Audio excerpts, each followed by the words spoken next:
Dito sa spot na to mga bay, ito yung area na madalas ako makahuli ng mga giant trevally o mamsa. Dahan-dahan na bumaba. Ito lang yung nagiging palatandaan ko, ang mga malilit na isda na ito. Pagka nagugulat sila, ibig sabihin ay merong predator na naghahan sa ilalim. Kaya ito, pinagmamasdan ko lang itong mga malilit na isda na ito.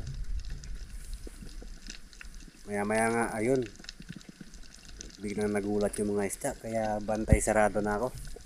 Baka sakaling merong malaking isda or may mamsa na paparating. Maya maya nga, ayun, may dumating nga, kaso isang adlok. Kala ko mamsa na, kaya antay-antay lang muna.